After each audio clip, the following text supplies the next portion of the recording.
projeto de um tempo eterno. Um novo projeto de um tempo eterno. Se você perceber, é uma junção dos nomes das igrejas. Da igreja que eu sou pastor, Igreja Cristã Novo Tempo, e aqui Projeto Eterno. E como não existe coincidência no reino de Deus, eu apenas darei continuidade na leitura que a pastora Iraci iniciou aqui. É João 14. Ela leu João 13 e eu vou ler João 14. Então eu gostaria que você repetisse para quem está do teu lado aí. Um novo projeto de um tempo eterno.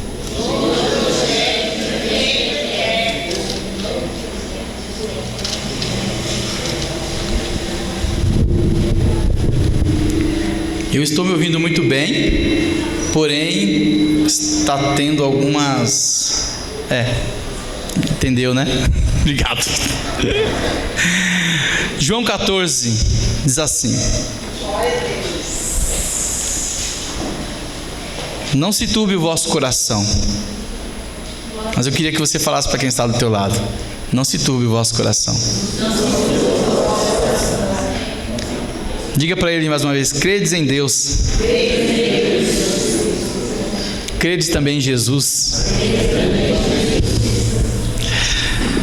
Na casa do meu pai há muitas moradas. Se não fosse assim, eu vos teria dito: vou preparar-vos lugar. E se eu for e vos preparar lugar, virei outra vez e vos levarei para mim mesmo, para que onde eu estiver, estejais vós também. Até aqui, vamos orar. Pai querido e santo, mais uma vez te damos graças pelo privilégio de estar na tua casa, te adorando e te bendizendo. E nós necessitamos que o Senhor fale conosco, pois quando o Senhor fala conosco, a nossa alma, ela se completa. Que as tuas misericórdias sejam derramadas sobre nós, em nome de Jesus, amém. Amém? Pode sentar. Meus irmãos, Jesus disse que o lugar que Ele vai preparar é um lugar onde Ele quer que as pessoas que o conhecem estejam. Porque as pessoas que conhecem Jesus, elas querem estar aonde Ele está. E ninguém conhece tudo a respeito de alguém que se apresenta de uma hora para outra. Aliás, você não conhece nada de forma absoluta. Você conhece através da sua percepção dos seus sentidos, né? Visão, audição, tato, olfato, paladar. E a partir dali você vai conhecendo mais. Não é assim?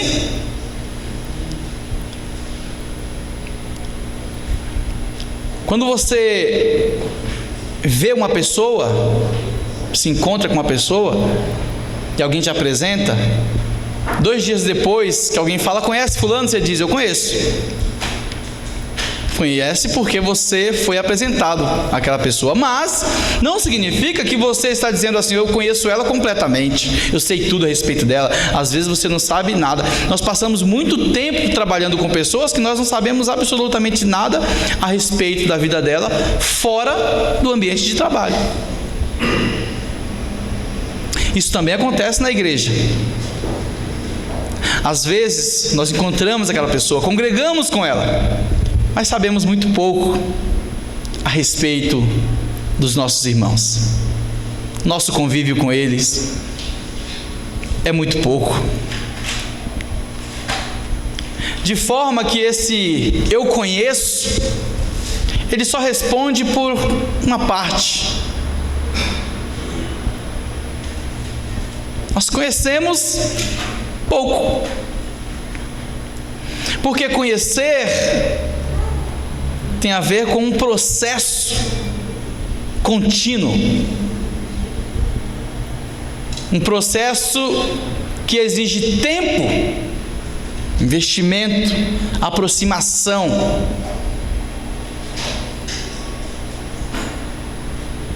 Não existe um conhecer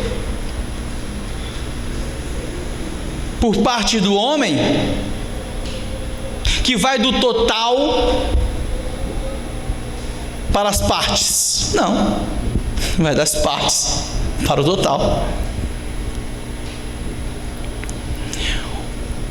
Diferente de Deus, porque Deus nos conhece totalmente, nos conhece muito bem.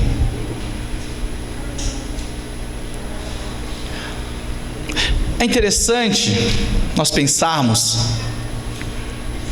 quando nós queremos falar algo a nosso respeito, quando queremos apresentar de alguma maneira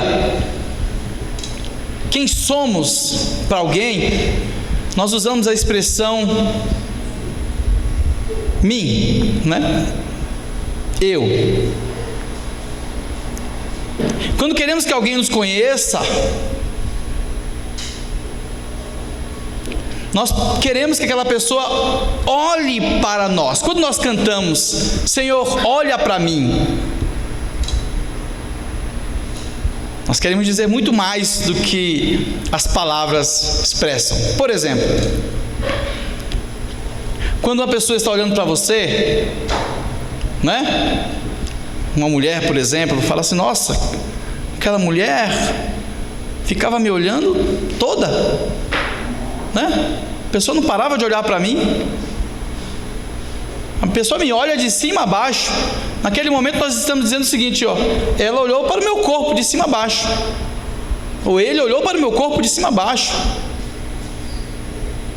Então nós estamos falando assim: olha, eu sou este corpo aqui, certo? Eu me apresento com este corpo. Isso está numa categoria, mas tem uma categoria mais profunda, que é aquela em que olhar para o corpo não significa que a pessoa está olhando para você. Quando você vai numa entrevista de emprego, ou está diante de um interrogatório, em que a pessoa fala assim: ó, por que fulano não olha nos meus olhos? Não é assim? A pessoa pode estar olhando para mim, mas se não olhar nos meus olhos, a gente fala assim: a pessoa não olhou para mim.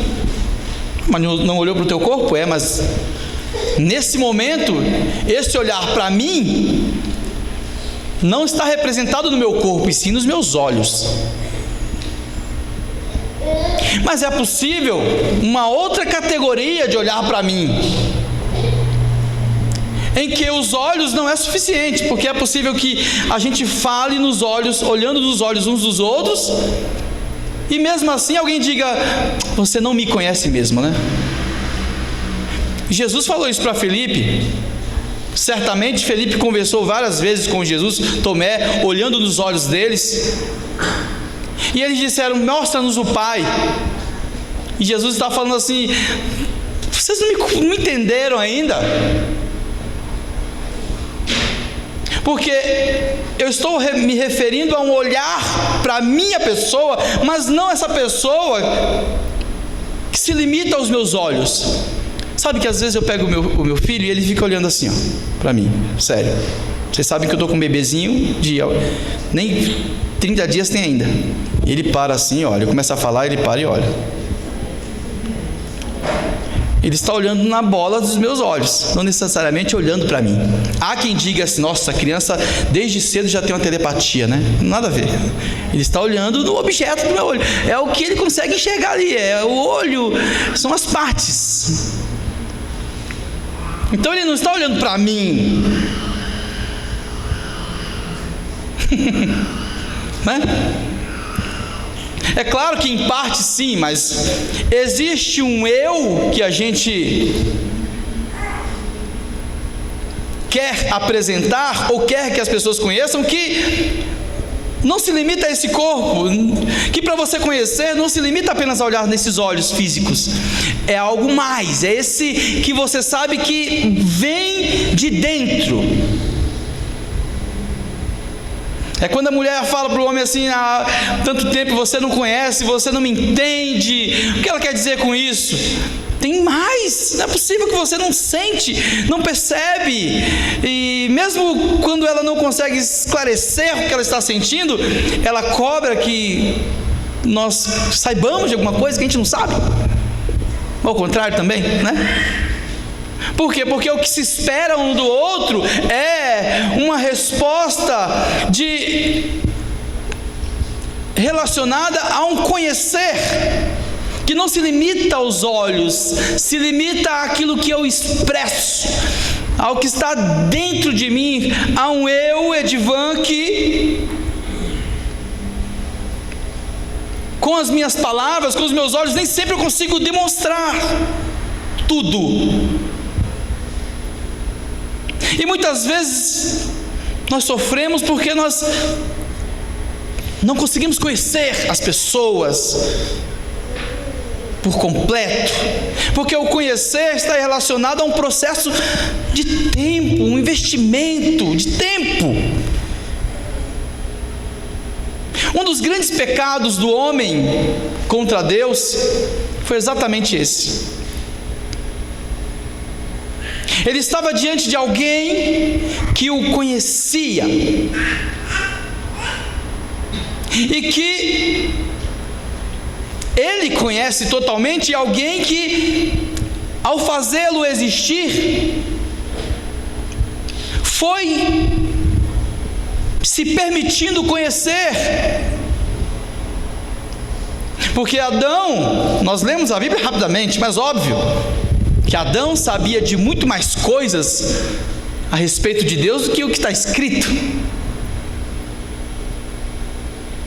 Caim sabia de muito mais coisas a respeito de Deus, da lei de Deus, do que o que foi expresso depois em Moisés. Por exemplo, ele diz: após ter matado seu irmão, ele fala assim, Deus vem com a sentença e ele diz: agora eu andarei fugitivo e vagabundo, e quem achar me matará. Por que ele fala isso? Nem existia a lei de Moisés ainda. Mas o que ele está dizendo? Eu sei que não pode matar, e eu sei que na lei de Deus, que ainda não está escrita, por exemplo, mas existe algo que eu conheço, que é: quando eu mato, eu me coloco à disposição para ser morto. Então o homem tem conhecimento de coisas profundas a respeito de Deus, que se manifesta para ele, que nem sempre a letra é o suficiente para expressar. Porque o conhecer tem a ver com investimento, com tempo,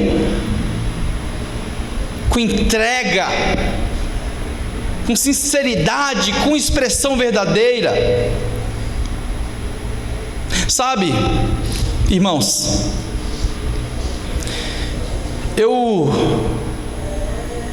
com meu filho, eu às vezes fico olhando e pensando o que é uma criança, um bebê. É uma expressão, né? Criança não fala quando nasce, não fala nada. É basicamente expressão. Imagina se nós nunca tivéssemos tido um filho. Imagine a primeira criança, não é? o contato do primeiro casal com a primeira criança, sem terem sido informados a respeito de como cuidar dela. A ciência precisa explicar isso, né, pastor? Será mesmo que daria para cuidar de uma criança sem que o homem tivesse nenhuma informação sobre como cuidar de uma criança? Se não existisse alguém superior a ele que o informasse como deveria ser? Porque a criança não fala nada. Como é que você vai conhecer a criança? Somente a expressão. Porque ela sorri, imediatamente ela fica séria, né? Muda a expressão. Quando quer mamar, chora. E às vezes você não sabe se ela está chorando porque quer mamar ou se quer ficar em pé. Esses dias eu coloquei meu filho aqui nas minhas pernas, e atrás de mim, na parede, tinha um quadro, e ele ficava olhando para o quadro. E como ele não tem controle sobre o corpo, ele ficava se contorcendo assim, né? Aí eu peguei e falei assim: vou fazer um teste com essa criança, porque ela quer alguma coisa. Aí eu peguei e fui levantando, peguei ela assim, fui colocando perto do quadro. Aí ela parou e ficou olhando para o quadro. Eu não sei se é isso, mas eu achei interessante. Eu falei: eu acho que ela queria se aproximar do quadro. Só que ela não consegue falar: pô, pai, me aproxima do quadro aí. Ela não consegue falar: pai, eu não consigo mexer meu corpo, eu não sei apontar. Não sabe. Então, eu fiz o teste, sei que ela parou. Talvez se levasse em algum outro lugar também pararia, né? Mas pareceu que ela queria que aproximasse ela do quadro. Pareceu. Eu sei que a criança é expressão, mas é a expressão verdadeira. Não tem mentira ali. É engraçado quando a criança quer contar uma mentira, né? No começo, que ela fala uma coisa, mas você percebe que ela está mentindo, né? Eu lembro de uma sobrinha minha, quando ela estava triste, né? Ela ficou triste porque eu disse que quem estivesse mentindo, ela contou uma mentira, e eu não sei que ela está mentindo. E eu falei assim: olha, quem contou mentira, o nariz vai crescer. Ela começou a olhar assim para ela, assim. Aí depois ela ficou quieta no canto. E aí o pai dela chegou e falou assim: pai, o tio Ed disse que meu nariz vai crescer. Eu não falei nada. Mas ela, mesmo querendo enganar, a expressão dela mostra o contrário. Só que quando vamos crescendo e tendo contato com a experiência de ser observado, a gente vai aprendendo a arte de não permitir com que as nossas expressões demonstrem alguma coisa. Então a gente começa a expressar diferente da realidade. A gente começa a fingir. Já ouviram falar dos neuróticos? Não sei se o pastor Gilmar falou sobre isso alguma vez. O que é um neurótico? Neurótico é um cara que ele não... Olha só, hein? Tem algo dentro dele, certo? Ele tenta controlar, mas de alguma outra forma aquilo se manifesta. É como uma mangueira. Você liga aquela mangueira e a pressão da água ali dentro, se tiver fechado do outro lado, ela vai se movimentar. Então você vai perceber em algum momento que tem alguma coisa ali dentro, e aquelas coisas que estão ali dentro vão se manifestar de alguma forma. Mais ou menos aqui, o neurótico. E como eu disse para os irmãos, conhecer, quando a Bíblia diz que Adão conheceu a sua esposa e ambos se tornaram uma só carne, conhecer é algo tão profundo que você tem uma responsabilidade muito grande diante daquilo que lhe foi apresentado, porque nós conhecemos uns aos outros em certo grau de convivência,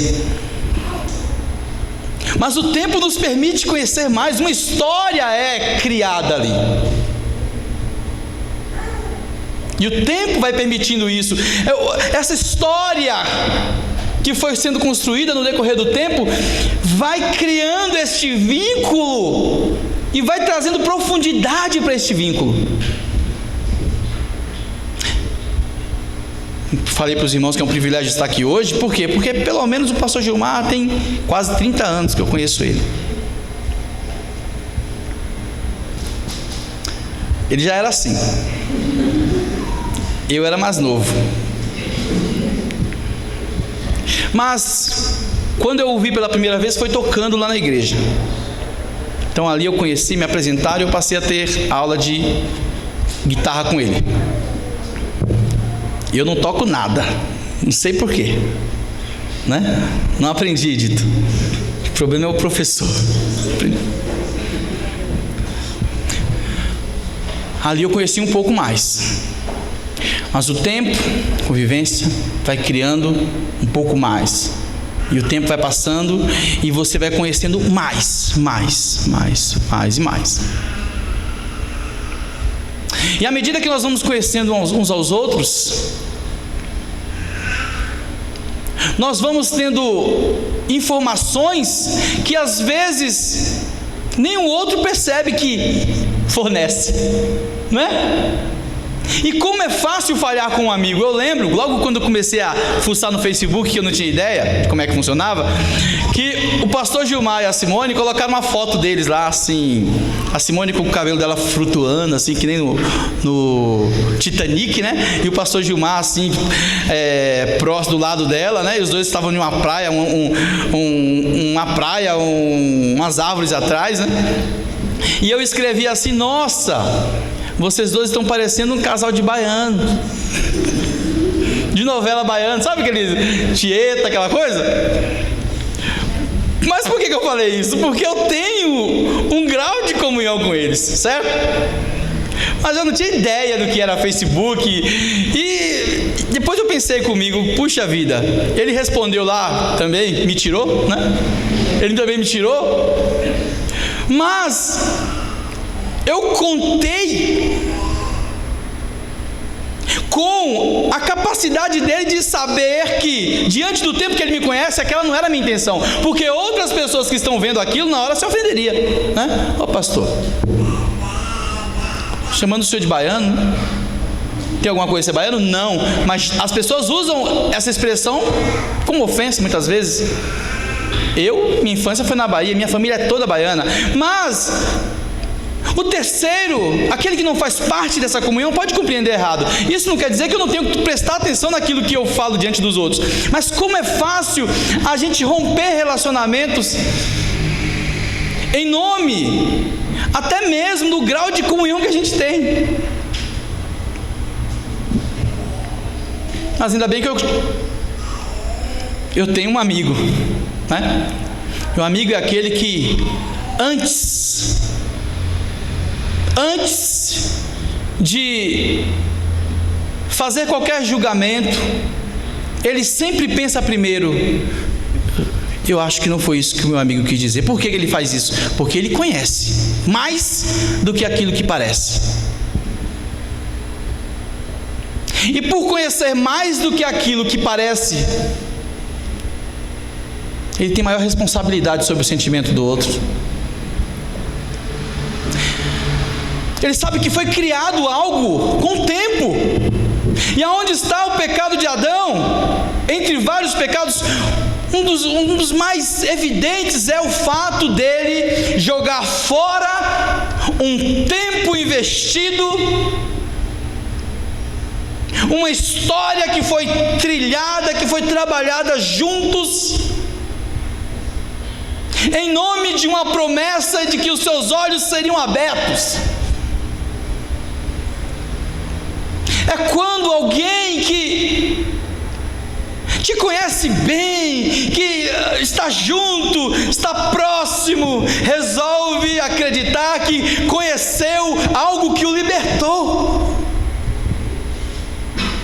O libertou. Engraçado. Eu acho engraçado quando eu ouço pessoas falarem, principalmente pessoas que entram nas universidades, nas faculdades. De repente elas começam com o discurso de que agora eu conheci, agora eu estou liberto. Conheceu coisa nenhuma. A primeira informação que recebeu, acreditou de cabeça porque parece lógica, não estudou porcaria nenhuma. E se cresce como se tivesse atingido um estágio maior, conheceu porcaria nenhuma. Porque você nunca conhece nada por completo. Sempre será partes, sempre serão partes. Mas existe alguém que te conhece bem, totalmente. Esse alguém é Deus. Quando Jesus disse: para onde eu vou, vos levarei para mim mesmo. Veja que quando ele diz para mim mesmo, João 14, versículo 3, ele não está se referindo apenas a mim mesmo, a casa, certo? É lógico. Está se referindo a algo mais profundo. Porque o que cria uma casa não é concebida por paredes, meus irmãos. O que concebe uma casa são as pessoas ali dentro. Quando a gente diz assim: olha, eu trabalho para sustentar minha casa, o que eu estou dizendo com isso? Que eu trabalho para comprar feijão e arroz e chegar para a parede e falar assim: ó, toma, ó, se alimenta, é isso? Claro que não. O que eu quero dizer quando eu trabalho para sustentar minha casa? Eu quero dizer, eu trabalho para sustentar as pessoas que estão aqui. O ambiente que está sendo criado aqui, que é um ambiente de convívio, é um ambiente onde a gente tem criado um tempo juntos. Tempo juntos. Investimento. Comunhão. Que só acontece com o tempo, com investimento. A comunhão verdadeira é aquela que o tempo foi permitindo que isso acontecesse. Não existe comunhão com quem eu conheci agora.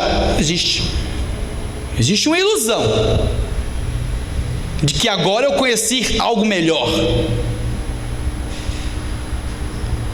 Mas comunhão só é possível quando eu tenho um processo, eu tenho uma história para contar. Um tempo, tenho lembranças, tenho memória. E eu vou me dedicar para sustentar isso da melhor maneira possível.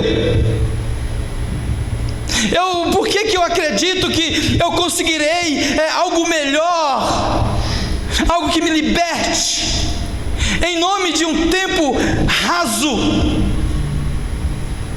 É esse o pecado de Adão. Abra lá em Gênesis capítulo 3.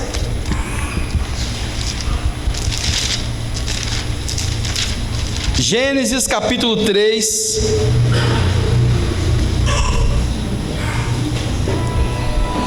Versículo 5. Veja o que a serpente diz para Eva: porque Deus sabe que no dia em que dele comerdes, se abrirão os vossos olhos e serei como Deus, sabendo o bem e o mal. Seus olhos vão se abrir. É esse o grande pecado. A partir de agora, vocês vão enxergar algo que vocês não enxergavam antes. Agora você foi liberto. Antes, ou seja, o que a serpente está propondo para Eva aqui é o seguinte: Deus mantém vocês cegos. Essa história de Deus sustentando vocês, essa história construída entre você e Deus, entre Deus e você, com o tempo, em que você foi abrindo seu coração, foi sendo sincero, foi permitindo ser conhecido, em que você foi se aproximando dele e ele de você cada vez mais. Isso aí é fruto de uma cegueira. Eu, a serpente, Satanás, tenho para você uma proposta de olhos verdadeiramente abertos, em que você vai ver que sua família não passa de uma lorota. Você vai conhecer coisas melhores do que a sua família, valores melhores. Vai na universidade, lá você vai aprender coisa melhor. Aqueles que estão com você, que se preocupam com você, que ajudaram a te sustentar, seus pais, seus amigos, seus irmãos, aqueles que gastaram tempo da vida deles chorando com você, te amando, pensando em você, sofrendo por tua causa. Isso aí é besteira. Tem coisa melhor para você. Seus olhos vão se abrir, você vai conhecer coisas novas, propostas melhores.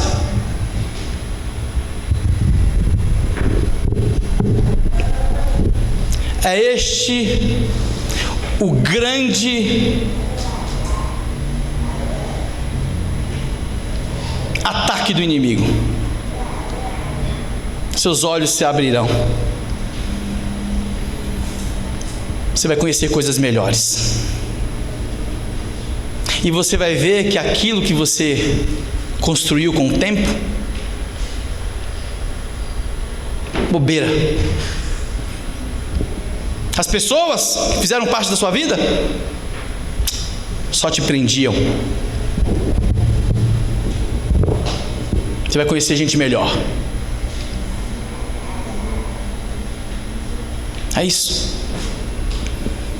Teu futuro será melhor. Vai acabar em felicidade. Agora você vai encontrar uma felicidade. Acredite, vai começar agora a sua felicidade. Agora. A partir do momento que você romper, vai começar a felicidade. A partir do momento que você romper com os mais profundos laços que você criou um dia, a partir desse momento, a felicidade você terá encontrado.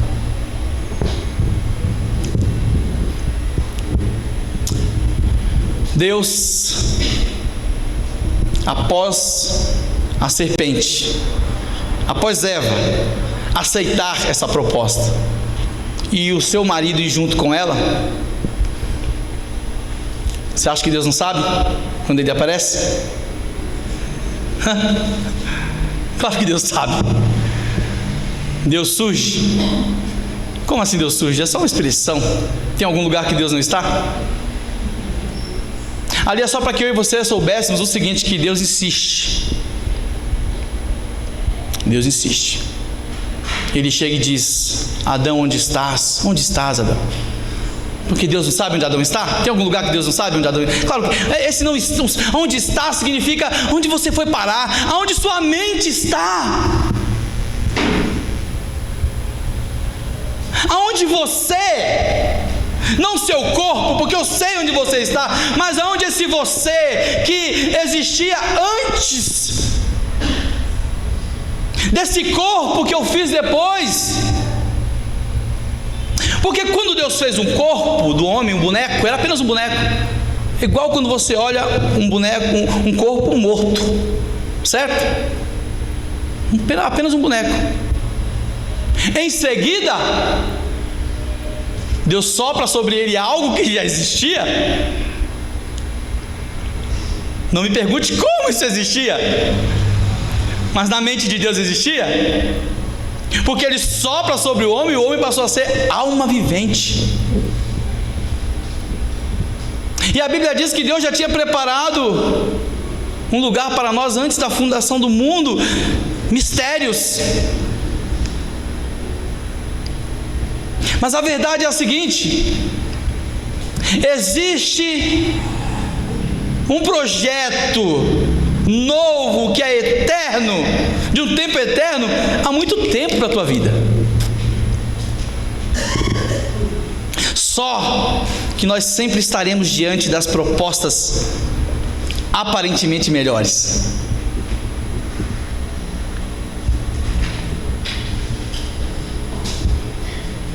Veja que quando a Bíblia diz: e viu Deus que era bom, é óbvio que ela não está dizendo assim, que Deus percebeu depois que era bom. Depois que ele fez, ele percebeu: puxa, olha, bacana, eu não sabia que ia ficar assim. Eu fiz um negócio aqui, eu não sabia. Olha, construí ali a Hillary, não sabia que ia ficar tão bonitinho assim. O que é a Hillary? É uma mistura da Bianca com o Cosme. Podia vir alguma coisa boa dali. Veio. Bonita desse jeito. E o menino? Bonito demais esse garoto. Um dos grandes problemas do homem é achar que ele vai conhecer algo melhor do que aquilo que ele conhece de verdade. Foi construído com o tempo. Porque os laços, como eu estava dizendo, falando do pastor Gilmar, nós temos um laço que não foi criado de uma hora para outra. O laço que eu tenho com a igreja aqui não é um laço de profundidade.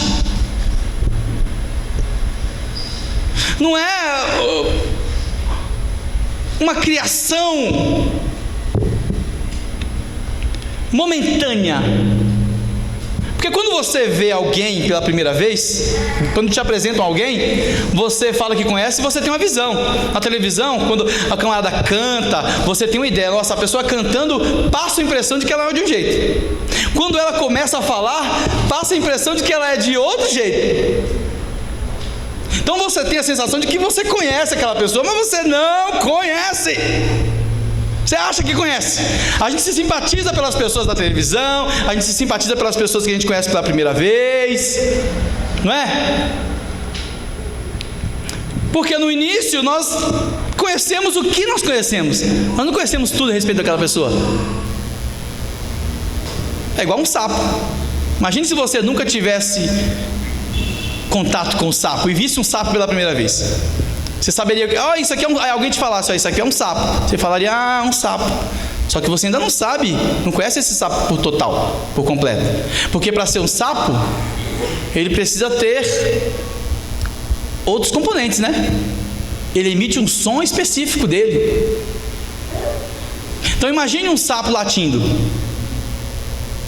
Dá para imaginar? Se o sapo latisse, você falaria, estou achando que esse não é um sapo não. E aí tem... Gosta de brejo? Sapo gosta de brejo, não é isso? Ah, tá. Não, mas esse sapo aqui é diferente, gente. Esse sapo late e esse sapo gosta de comer arroz e feijão e ovo frito. Estranho. Outra coisa estranha, esse sapo tem dente. Sapo tem dente? Me responde porque eu realmente não sei. Enfim, você vai saber que aquilo é aquilo de acordo com o contexto geral que você sabe agora, mas você precisaria de tempo para saber se aquilo é realmente aquilo. Eu novamente retorno na criança, no bebê. A irmã Vera está com a criança ali. Quando bebê você não conhece, certo? Você cuida, você faz um monte de coisa, mas é um ser que está ali, é uma outra pessoa que está se desenvolvendo. Então, é uma pessoa ali, que a princípio a gente fala, meu filho, né? Aí depois vai crescendo, você vai conhecendo alguém que você não conhecia e você fala, não tem nada a ver com o meu. Tem alguma coisa dele que é dele, não é meu. Não é assim? É ele. Nós temos um problema muito sério, que quando a gente pensa em filhos, a gente fica pensando no sonho de ter um filho, né? O meu filho sonho. Então a gente acaba mais sonhando do que tendo a noção real de que você estará diante de alguém que você não conhece. Você vai conhecer com o tempo. Não é você que monta. Você foi só um instrumento. Depois ele vai crescendo. Ele vai escolher se quer ser igual a você ou não, e provavelmente vai dizer que não. Porque é uma outra pessoa. Não é você quem cria, você influencia, mas não é você quem forma a pessoa. Você tem um papel, biblicamente, inclusive, que ensina o teu filho no caminho que deve andar. Você tem um monte de informações vindas de Deus a respeito da criança, mas você não tem poder nenhum sobre ela, porque não tem nada a ver com você. Não é um balde que você, de barro, um vaso de barro que você construiu no seu tempo da maneira que você quis. Não, é uma outra pessoa, que assim como você não conhece fulano que está do teu lado, ou que para conhecer essa pessoa você precisou de tempo para conhecer o que você conhece, será necessário também com essa criança esse tempo. Senão você não vai conhecer. Ela não nasce e você conhecendo ela por completo. Não. Você vai conhecer depois.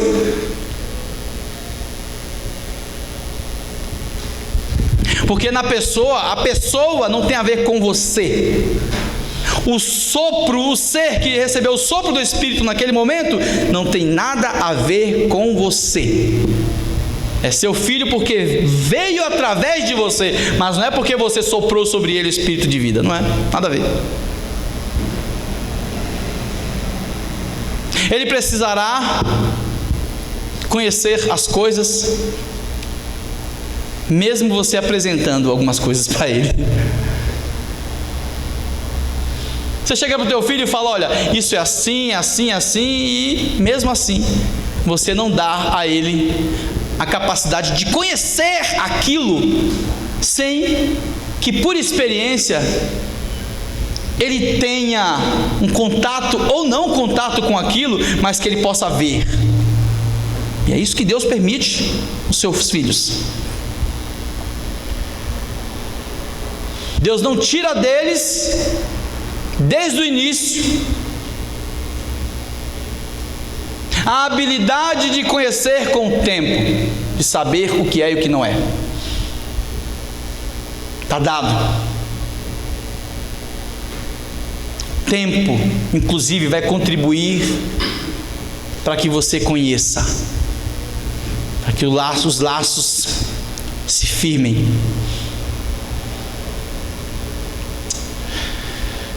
Quando a Bíblia diz que Deus abomina o divórcio, ela está se referindo a alguém que abandona o conhecer. Entende? Não é só a questão de traição, não. É o abandono do cuidado da pessoa que eu conheço mais do que ninguém. Algumas coisas a minha esposa não fala para mim, nunca falou, mas eu sei que machuca ela. Algumas coisas eu nunca falei para ela, mas ela sabe que me machuca. Tem outras que ela sabe que nem eu sabia. Que loucura, né? Mulher é fogo mesmo. Eu descubro depois que isso me irrita. E eu digo depois: não, isso não me irrita não. Eu falei: irrita sim. Eu falo: não me irrita. Não falei que não me irrita. Ela só dá aquela risadinha. Entendi. Aí eu: por que eu estou irritado? Mesmo assim, uma das nossas grandes frustrações diante das pessoas que a gente conhece há muito tempo é porque ela não percebeu. Será que você não leu algo em mim?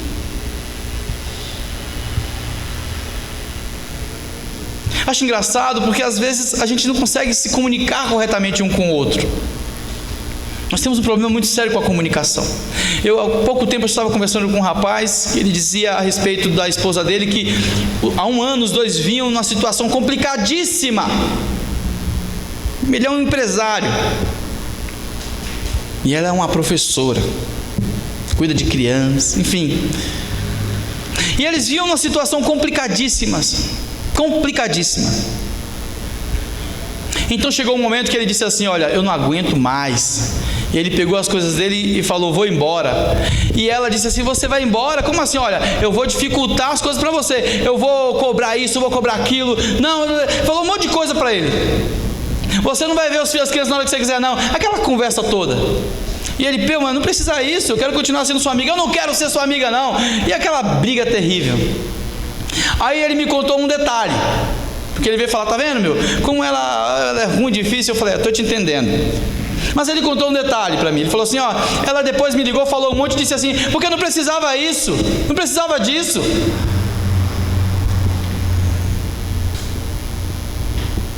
Entendi. Ela não sabe nem que naquele momento a forma certa dela fazer ele conhecê-la não é punindo ele. E se ela começasse primeiro: poxa, não precisa isso, mas ela foi pelo caminho contrário. Eu vou tentar impedir de maneira violenta, porque não é isso que eu quero. Mas ele lá vai ler isso. Eles vêm vivendo uma situação tão complicada juntos. Veja que até para recuperar algo que ela quer é de uma maneira trágica. Problema de comunicação, a dificuldade de ler o outro, de compreender, de expor, de colocar para fora e de se fazer conhecido. É a ideia de que eu me fazer conhecido, o outro vai acabar comigo. Então eu preciso me proteger.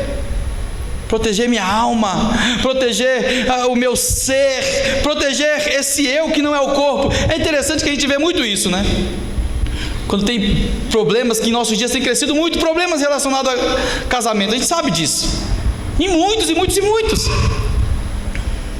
E é engraçado que quando tem algum problema assim, ou o namorado que deixa a namorada, alguma coisa assim, a primeira coisa que o pessoal faz é ir para academia. Né? Felipe e Priscila, né? Deve ter muita gente que se separou agora. É engraçado porque a primeira coisa que a pessoa quer mostrar é o seguinte: não fiquei para trás, não.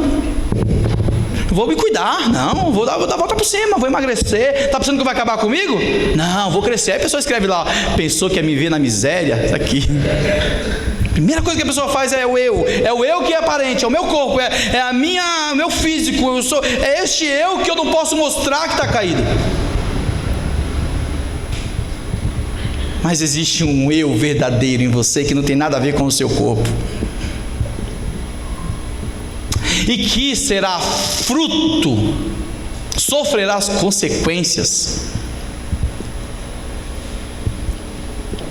desses rompimentos, mesmo que ele seja de uma maneira saudável, mesmo que seja de uma maneira aparentemente saudável.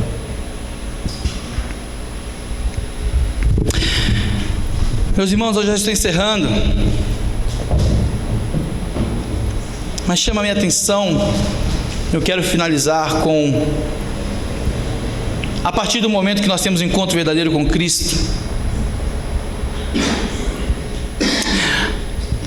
a gente se insere novamente naquele projeto novo, mas que é de um tempo eterno, não teve começo, não teve fim, e não terá fim.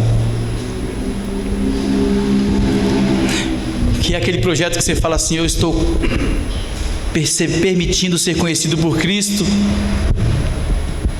estou conhecendo Ele cada vez mais, e isto me leva a uma esperança grandiosa e crescente, de forma que a partir de agora eu tenho uma convicção de que os planos dele são melhores que os meus, e que eu não quero que ele mude os planos por minha causa, Porque muitas vezes nós somos seduzidos pela falsa ideia de que a satisfação do nosso ser se dará apenas através da realização de nossos sonhos. Eu gostaria que vocês abrissem comigo no livro de Lucas,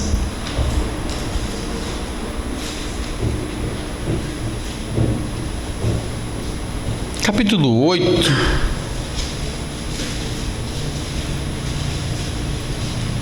vê se eu escrevi certo,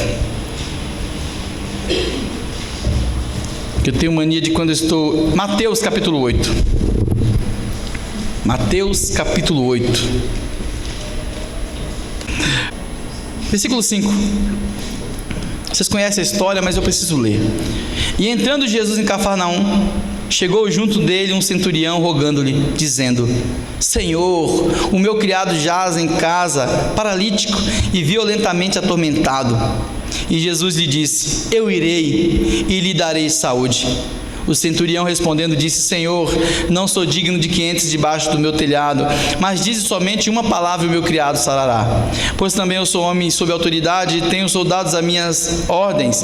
E digo a este: vai, ele vai, e a outro: vem, ele vem, e ao meu criado: faz isto, e ele o faz. E maravilhou-se Jesus ouvindo isso e disse aos que o seguiam: Em verdade vos digo que nem mesmo em Israel encontrei tanta fé.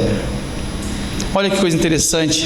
Jesus estava no caminho e muita gente estava com ele. Ele estava numa direção, mas aparece esse homem dizendo: Senhor, eu estou com um problema na minha casa.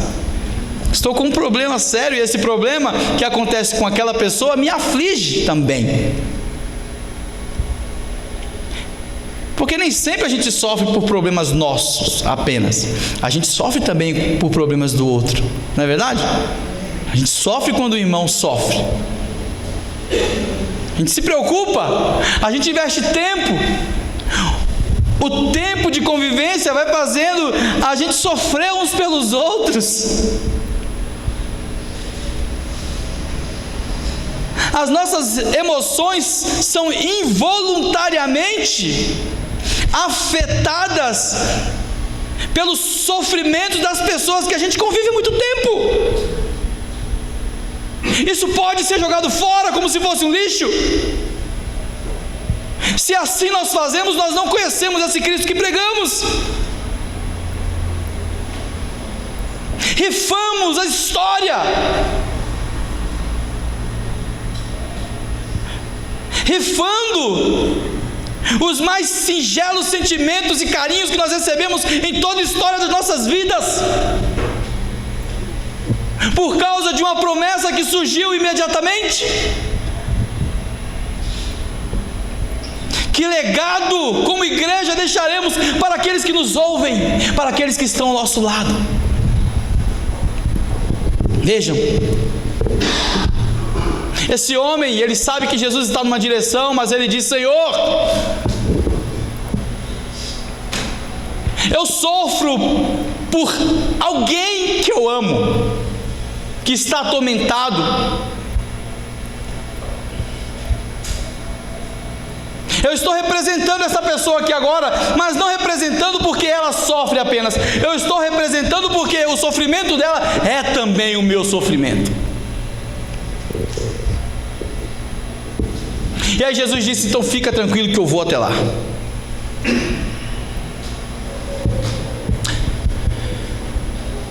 Quando Jesus decide ir até lá, ele diz: não precisa, Senhor, porque tem outra coisa que eu sei, que eu não quero que tudo gire em torno dos meus sofrimentos. Eu não quero mudar os planos do Senhor. Continua na tua direção, mas eu sei que se eu estou aqui diante de ti é porque também faço parte. Se eu estou aqui sofrendo diante do Senhor e tive a oportunidade de clamar ao Senhor para que mude a minha história, eu sei que o meu sofrimento e eu estar diante do Senhor também faz parte dessa história.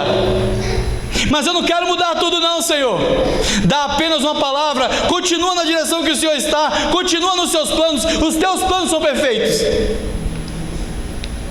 Eu não quero mudar o curso das coisas, eu não quero que o Senhor mude tudo por minha causa, não, porque eu estou conhecendo uma outra realidade, que os planos de Deus são melhores que os meus, que o que Ele está determinando fazer é melhor do que eu convencê-lo do que é melhor para mim, porque eu sei que basta apenas uma palavra tua, uma palavra é suficiente, não precisa mudar tudo. Senhor, se o Senhor estiver indo para a direita e eu estou sofrendo aqui na esquerda, o Senhor não precisa vir até aqui, vá aonde o Senhor quiser, mas apenas me dê uma palavra. Eu não quero mudar as coisas.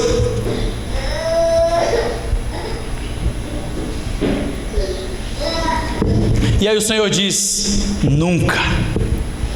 Vamos ler?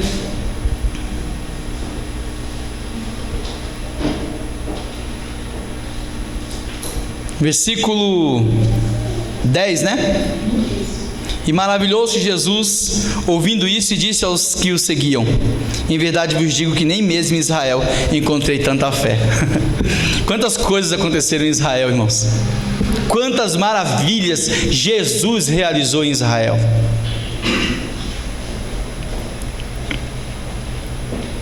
Naquele momento, Jesus não estava vendo nada ali, nada estava acontecendo à vista do povo, certo?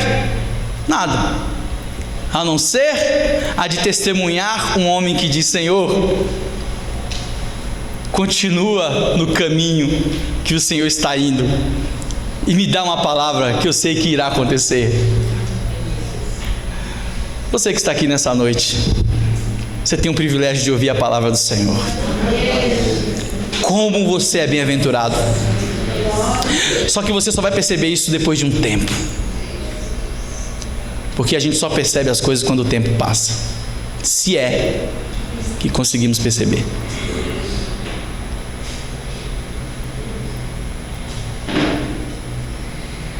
Os discípulos a caminho de Emaús, eles vão perceber isso, porque eles vão dizer o seguinte: depois que Jesus desaparece, eles dizem: por acaso não ardia os nossos corações quando Ele ainda falava conosco? Eu não sei explicar, mas quando Jesus fala conosco, arde os nossos corações. Arde. Nem sempre é aquela coisa toda que a gente espera do culto, mas meu coração arde. Porque às vezes a gente quer criar um culto de acordo com a experiência que a gente está acostumado a ver cultos por aí, para a gente falar: lá é uma bênção, lá acontece isso, lá acontece aquilo. Se não ardeu meu coração, se eu não sou incomodado, se algo não me perturba ao ouvir a palavra de Deus, tem alguma coisa errada acontecendo, porque a palavra dele queima os nossos corações. Queima.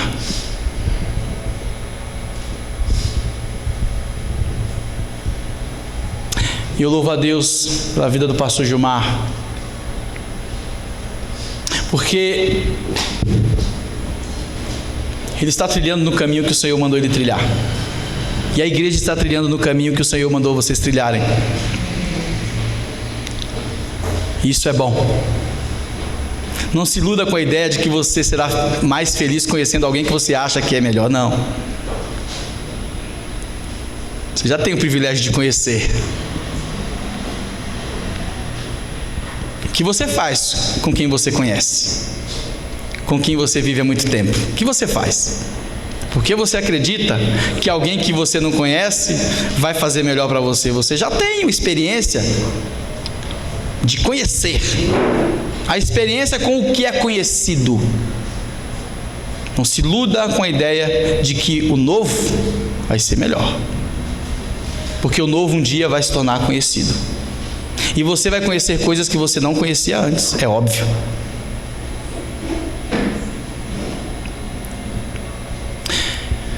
Quando Deus chama Adão e coloca ele no jardim, O lugar dele é o jardim. Existia um mundo fora do jardim, mas Deus colocou Adão no jardim. Eu sou a casa de Deus? Sou. Mas existe a casa de Deus, que é a igreja, o lugar, a congregação, vós, um povo que se conhece. Eu sou a noiva do Cordeiro? Somos a noiva do Cordeiro? Somos. Mas eu tenho a minha noiva, a minha esposa.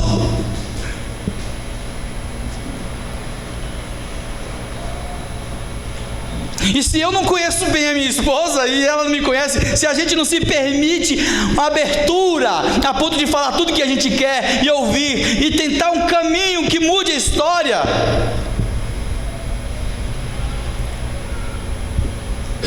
por que eu acredito que eu vou ter sucesso de outra forma?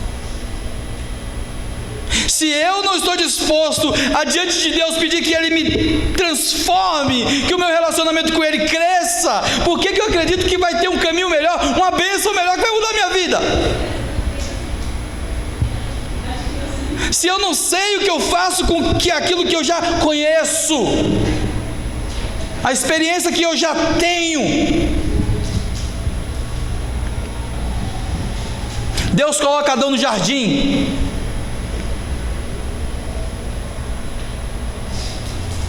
Aquele lugar. Deus não chega para Adão e fala assim: olha, Adão, existe um mundo fora da terra, inclusive. Olha, Adão, sabe como acontece o dia? A terra, o planeta que você está, gira em torno de si mesmo. E quando ele dá uma volta em torno de si mesmo, foi um dia, tá? E em torno do Sol, depois que ele dá uma volta em torno do Sol, girando em torno de si mesmo, é um ano, viu? Olha, Adão, a Lua tem 4 fases. E os movimentos astronômicos interferem na Terra, é lógico, a Terra também faz parte do espaço. Viu, Adão? Quando você olha o espaço, você vê aquele monte de estrelinhas, aquele monte de pontos iluminados, eles estão bem distantes uns dos outros. Esses desenhos que você vê aí, né? Ou o filme Star Wars, aquela coisa toda, e que o cara fica desviando do outro, isso não pode ser verdade. Por quê? Porque cada ponto iluminado daquele está distante. Você só consegue ter essa visão porque está distante, né? Não tinha aquela ideia do Pequeno Príncipe pulando de um planeta para o outro. Mas esquece, isso aí é porque os seus olhos só conseguem ver astros à distância, dando a percepção de que eles estão perto, mas eles não podem estar perto, senão você não viria o tamanho que é óbvio. Deus não explica nada disso para Adão, porque isso não importa. Não que isso ele não possa conhecer mais para frente, mas é que o fundamental para ele não é isso. O fundamental para ele é: cuide do que eu estou te dando nesse momento, o que está perto de você, aquilo que você pode conhecer hoje, sua vida, aonde você foi colocado, aonde a sua família vai ser criada. Se você não for capaz de lidar com isso, com aquilo que eu estou te dando, esquece a ideia de que você será melhor, conhecido o mundo inteiro. Você não vai mudar nada de lá para cá. Isso só eu posso fazer. A maneira de você influenciar é a partir de onde você está, de quem você é. E a minha alegria hoje aqui é essa: em conhecer alguém que com certeza aonde está é uma bênção. É o pastor Gilmar. É um amigo que eu tenho. Eu poderia falar de todo mundo aqui, da família inteira, mas hoje é aniversário só dele, né? É isso? Tem mais alguém aqui? Se tiver alguém, eu tento fazer uma média.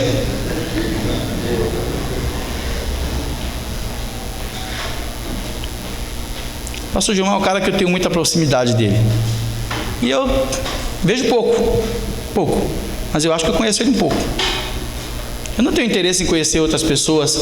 Eu tenho interesse em conhecer pessoas, é claro, mas eu não me iludo em querer conhecer alguém que parece ter uma influência. Não, nada disso não. Primeiro eu sou feliz com quem eu já conheço há muito tempo. Eu tenho vínculos com quem eu já tenho vínculos. Eu respeito quem, a princípio, eu sou feliz com aquilo que eu já tive, com os amigos que eu já tenho história para contar. Os outros serão criados depois dessa história. Mas eu já tenho. Por que eu vou me iludir que eu vou romper com essa história para criar uma história nova? Conversa furada. Eu vou estar sempre tendo que criar uma história nova para poder vencer essa de passada que passou e que ficou ruim. Imagina, besteira. Deixa de ser bobo ou boba. Desculpa a expressão. Feliz é aquele que valoriza a sua história. Feliz é aquele que luta por ela. Feliz é aquele que respeita, que sabe que tem um vínculo, tem uma responsabilidade diante de alguém que conhece. Esses dias eu falei para os jovens lá na igreja, eu falei, olha, vocês estão namorando? Querem casar? Não é fácil o casamento não, viu? Pergunta para quem é casado aí se é fácil. Não é fácil não. A gente sabe que não é fácil. Nós não podemos falar nada a respeito dos problemas daquele casal porque a gente não conhece, a gente não sabe o que acontece lá. É tão íntimo que a gente não pode dar nenhuma opinião a respeito, porque quem está de fora não sabe absolutamente nada. Pode saber até algumas causas de alguns problemas, mas não sabe aquilo que não é possível ser falado. Então ninguém pode dar uma opinião a respeito do casamento nenhum, mas uma coisa eu te digo, pelo menos você tem que estar seguro disso. Se você casar, não case para querer pensar como seria a sua vida se você não tivesse casado. Eu casei com a minha esposa. Eu casei para não pensar como seria a minha vida depois se eu não tivesse casado. Porque se eu ficar pensando como seria a minha vida se eu não tivesse casado, aí lascou tudo. Provavelmente eu vou ter a certeza de que se eu tivesse casado com a outra seria melhor. Porque na hora da raiva a gente fala assim, essa pessoa acabou com a minha vida. Né? Na hora da raiva, você sai pensando, mulher só me joga para trás, o homem também só... A gente só pensa dessa forma, porque a gente tem a convicção, principalmente quando você vê a outra pessoa depois de muito tempo. Esses dias eu cheguei lá na rua, né? E tinha aquela namoradinha, né? De 14 anos e tal. Muito tempo. Passou, foi embora, casou. Fui lá para não sei para onde, eu também não sei, é novo. Não, eu sei onde eu fui, né? Eu fiquei em casa. Ela foi. Aí depois de quase 20 anos, por aí, ou mais. Aí um amigo falou, rapaz, você não sabe quem apareceu aqui? Quem? Fulana. Eu falei, é mesmo, cara? Puxa, que legal. Ele, vai me falar que não balançou. Eu falei, meu filho, não balançou nada. Quando eu casei, eu não casei para pensar como seria a minha vida se eu tivesse casado com outra pessoa. Eu amo a minha esposa e eu estou decidido a viver para ela. Eu não estou dizendo que será assim para sempre, porque eu não sei, eu não posso garantir o futuro. Eu não sei como vai ser, o que ela vai se transformar daqui para frente. Como é que você vai garantir isso? Não sei. Mas no que depender de mim, será minha velha. Meus filhos, eu vou dedicar minha vida para eles. É a minha igreja, são os meus irmãos. Igreja é lugar de irmãos, não é palco onde a gente fica procurando o melhor. Não, eu tenho um vínculo com aquelas pessoas, eu tenho história com eles. Eu tenho um pastor que em momentos difíceis da minha vida esteve comigo. Eu tenho irmãos que esteve comigo o tempo todo, que me ajudaram, que choraram, que sofreram comigo. Como é que eu corto isso assim de uma hora para outra? Não, eu tenho vínculos. Se eu não sei criar vínculos com quem eu já tenho, por que eu acho que eu saberei criar com quem eu não conheço? É a igreja de Cristo. Esse é o antigo projeto. Vamos ficar em pé.